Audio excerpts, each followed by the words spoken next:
Matius 7 ayat 13 sampai dengan 14.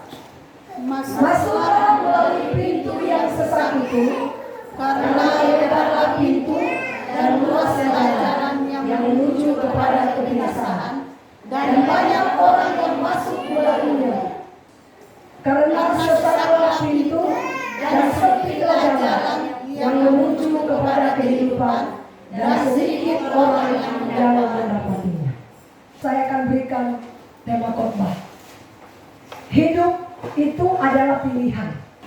Tuhan memberikan kita kebebasan untuk memilih apa saja, saudara.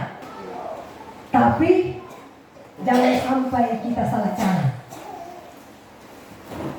Kita boleh pilih apa saja yang kita mau, saudara. Selama kita ada di dunia ini, bebas melakukan apa saja. Mau lakukan yang baik, mau lakukan yang jahat, terserah. Yang pasti ada endingnya. Makanya saya kasih tema, hidup adalah pilihan. Tuhan kasih kita dua pilihan. Pilih, mau kita berjalan di jalan lebar, atau kita mau berjalan di jalan sempit. Jalan lebar itu bebas hambatan. Kita bisa ngebut kalau kita berjalan di jalan situ, karena lebar. Beda dengan jalan sempit. Kalau jalan sempit itu kita butuh kesabaran, Pak, ya. Takut ngebut. Karena apa? Nanti ketabrak orang. Karena jalannya terlalu sempit. Butuh kesabaran. Beda dengan jalan lebar. Kalau jalan lebar, saudara, tidak ada hambatan. Kita bebas melakukan apa saja sesuai dengan keinginan hati kita. Kita mau berjudi, silakan. Kita mau mencuri, silakan. Kita mau berzina, silakan. Kita mau mabuk, silakan. Kita mau membunuh, silakan. Tidak ada yang melarang.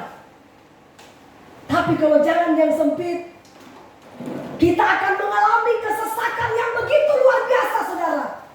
Kita akan menderita, saudara. Ya. Kenapa? Ketika kita berjalan di jalan yang sempit, masalah demi masalah, Tuhan akan izinkan memproses hidup kita. Kadang kita mengalami tekanan. Makanya Mazmur Asaf katakan begini, coba buka dulu. Mazmur 73 ayat 2 sampai 5. Tetapi aku sedikit lagi maka kakiku terpeleset, nyaris aku tergelincir terus. Sebab aku cemburu kepada pembual-pembual. Kalau aku melihat kemujuran orang-orang fasik terus. Sebab kesakitan tidak ada pada mereka, sehat dan gemuk badan mereka. Ketika kita berjalan di jalan yang sempit, kita akan mengalami kesakitan, penderitaan, kesengsaraan, saudara. Masalah silih berganti datang dalam hidup kita. Dibandingkan dengan orang fasik, kata Alkitab, sehat gemuk pada mereka. Tapi kita yang sesetia dengan Tuhan, sakit melulu, aduh minta ampun. Ini Alkitab yang katakan, saudara. Mereka tidak pernah sembahyang, tapi semakin subur. Kekayaan mereka semakin bertambah, tapi kita terkuras. Jangankan kekayaan kita terkuras, tubuh kita aja terkuras. Kesehatan kita hari lepas hari semakin merosot. Susah. Tapi Alkitab katakan, sebab kesakitan tidak ada pada mereka, sehat dan gemuk tubuh mereka terus. Mereka tidak mengalami kesusahan manusia, dan mereka tidak kena tulah seperti orang lain. Karena ini Alkitab sudah membuatkan, saudara. Memang itu Tuhan tidak enak. Tuhan bilang, pikul salib, sangkal diri setiap hari. Aduh, sangkal diri setiap hari, Pak, nggak mampu. Susah, Pak. Tanpa membangun hubungan intim dengan Tuhan, kita nggak mampu. Karena cuma Roh Kudus yang bisa memberikan kekuatan kemampuan bagi kita. Amin. Zaman sekarang adalah zaman kita harus bersungguh-sungguh cari Tuhan. Amin. Karena Alkitab katakan, di akhir zaman ini, kasih akan orang akan semakin dingin. Kejahatan akan semakin bertambah. Saudara ada nonton berita, mungkin orang yang senang nonton YouTube atau sosmed, mereka sudah tahu, kenal Charlie. Dia seorang moderator, tim suksesnya Donald Trump, tapi dia seorang penginjil, seorang hamba Tuhan. Pada waktu saudara, dia memberikan motivasi, karena di Amerika sekarang, pemerintah telah mensahkan pernikahan sejenis. Wanita boleh menikah dengan wanita, laki-laki boleh menikah dengan laki-laki. Dan orang di sana lebih tertarik kepada disko, pergi ke mall-mall, ketimbang mereka cari Tuhan, ketimbang mereka ke gereja. Makanya banyak gereja-gereja kosong. Sementara dia memberikan motivasi kepada ribuan orang pada waktu itu, langsung dia ditembak. Pas di sini, mati. Itu yang Alkitab katakan. Kasih akan orang akan semakin dingin, Pak. Baca lagi di sosmed. Seorang pacar membunuh kekasihnya, dipotong-potong sampai 60. 60 itu 65 bagian. 65 bagian dipotong kecil-kecil. Terus ada lagi di berita, DP istri sementara menyanyi lagu rohani, dalam Tuhan, suaminya langsung bunuh. Viral karena waktu dia sedang live lagi menyanyi lagu-lagu rohani, kan siaran langsung viral. Suaminya tusuk dia berulang kali di perut, mati. Seorang suami karena dia selingkuh, takut ketahuan istrinya, akhirnya susun siasat, bunuh istrinya di rumah seakan-akan ada perampokan. Dia kasih masuk DP istri di karung, dia kata pura-pura nangis, aduh. Padahal dia yang bunuh, kan dia taruh di karung. Datang polisi, sampai penguburan tidak ketahuan. Dia pura-pura menangis, dia cium-cium istrinya punya baju, aduh sampai nangis histeris, tergila-gila. Katanya karena ada perampokan. Ternyata cek dia yang bunuh. Itu karena Alkitab yang katakan, saudara. Dan karena makin bertambahnya kedurhakaan, maka kasih kebanyakan orang akan menjadi dingin. Kejahatan semakin bertambah. Kenapa? Karena Alkitab katakan, saudara, di akhir zaman ini orang tidak pernah peduli dengan agama. Coba buka dulu ayatnya, Timotius 2 Timotius 3 ayat 1-5. Manusia akan mencintai dirinya sendiri dan menjadi hamba uang. Mereka akan membual dan mereka akan menyombongkan diri. Mereka akan jadi penfitnah. Mereka akan berontak terhadap orang tua dan tidak tahu berterima kasih dan tidak mempedulikan agama. Itu terjadi di akhir zaman. Jadi ini Alkitab yang katakan, saudara. Kenapa kejahatan semakin bertambah? Karena Alkitab bilang banyak orang tidak peduli dengan agama. Mereka tidak mau dengar nasihat. Mereka bosan dengan firman. Karena mereka pikir firman Allah itu gak cocok buat saya.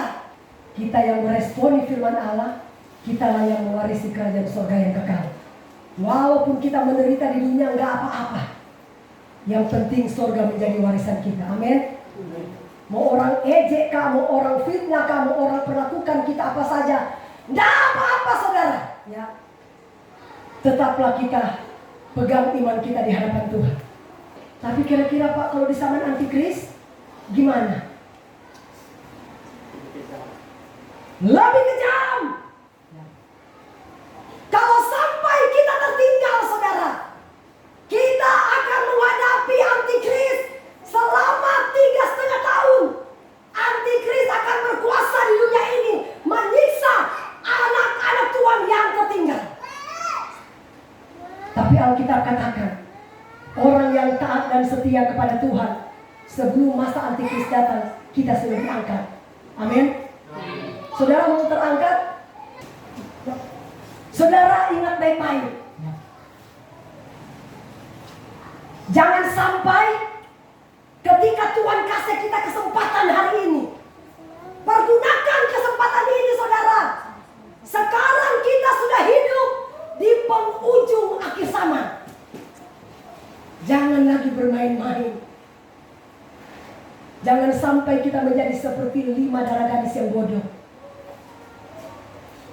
Pada waktu dikasih kesempatan mempersiapkan pelita dan minyak, mereka bermasa bodoh, gak mau isi itu pelita. Masih lama kok. Dari dulu bilang Tuhan datang, Tuhan datang. Buktinya sampai sekarang gak datang-datang. Saudara, saya kasih tahu, ada 2 hal kedatangan Tuhan. Saat ini kau sehat-sehat lagi tidur nyenyak, ternyata besok hari kematian kau dijemput Tuhan. Bersyukur kalau kita dijemput, kita bertobat. Tapi kalau kita dijemput dalam keadaan selamat, pasti neraka. Berulang kali saudara, firman Tuhan disampaikan, aduh, kita anggap sepi firman Allah seperti Israel. Menganggap sepi nubuatan-nubuatan saudara. Dia pikir firman Allah omong kosong, tidak ada arti. Tapi satu saat nanti, orang yang gila harta, orang yang gila jabatan, orang yang gila akan dunia ini, dia pasti akan menangis. Sekarang memang masih aman. Masih lama kok. Oke. Saya perlu tegaskan, dunia semakin kejam. Di Nepal, sudah nonton Nepal?